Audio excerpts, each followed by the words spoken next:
बात है 1945 की क्रिसमस की रात। वेस्ट वर्जीनिया के फैयटविल में सॉडर परिवार का घर त्योहारों की खुशियों से भरा था। जॉर्ज और जेनी सॉडर के 10 बच्चे थे। उनके 5 बच्चे ऊपर वाले कमरे में सो रहे थे, तोहफों के सपने देख रहे थे। नीचे जॉर्ज और जेनी सो रहे थे। उन्हें उस भयानक हादसे का अंदाजा भी नहीं था जो जल्द ही होने वाला था।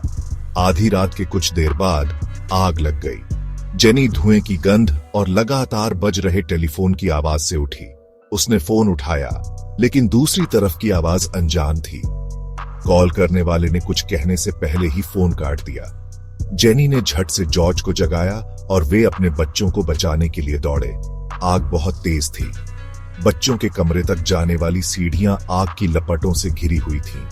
जॉर्ज ने बाहर से उन तक पहुंचने की बहुत कोशिश की, लेकिन उनकी सीढ़ियां रहस्यमय तरीके से गायब थीं।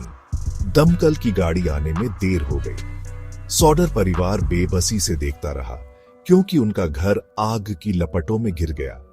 जैसे ही सुबह हुई, सॉडर परिवार को उम्मीद थी कि उनके 5 बच्चे किसी तरह बच गए होंगे, लेकिन जैसे ही राख बैठ गई, एक भयानक सच्चाई सामने आई। बच्चों का कोई भी निशान नहीं मिला। आधिकारिक तौर पर बताया गया कि आग खराब तारों की वजह से लगी थी।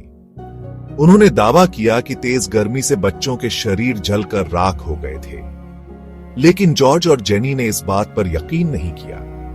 उन्हें लग रहा था कि कुछ गड़बड़ है। उनके शक की वजह कुछ अजीबोगरीब सुराग थे। जेनी को जो फोन आया था, उसका कोई पता नहीं चला। बाद में उन्हें पता चला कि फोन की लाइनें काट दी गई थीं। जॉर्ज का काम करने वाला ट्रक, जो आसानी से स्टार्ट होना चाहिए था, उस रात स्टार्ट ही नहीं हुआ। छोटे से शहर में अफवाहें फैलने लगी। कुछ लोगों ने कहा कि आग कोई हादसा नहीं, बल्कि जानबूझकर लगाई गई थी। क्या किसी ने सॉडर बच्चों का अपहरण कर लिया था? क्या आग उनके अपहरण को छुपाने के लिए लगाई गई थी? भाई, सॉडर बच्चों का गायब होना अमेरिकी इतिहास के सबसे हैरान करने वाले अनसुलझे मामलों में से एक है। दशक बीत गए, लेकिन यह रहस्य आज भी लोगों को हैरान और परेशान करता है। इस केस पर अनगिनत किताबें, डॉक्यूमेंट्री और पॉडकास्ट बन चुके हैं। जॉर्ज और जेनी के लिए उनके बच्चों के खोने का दर्द कभी कम नहीं हुआ। उन्होंने अपनी जिंदगी का बाकी हिस्सा जवाब ढूंढते हुए बिताया। उस भयानक क्रिसमस की रात के अनसुलझे सवाल उन्हें हमेशा सताते रहे। उनकी कहानी एक भयानक याद दिलाती है कि प्यार भरे घर में भी अंधेरा छा सकता है और कुछ रहस्य शायद कभी नहीं सुलझ पाते।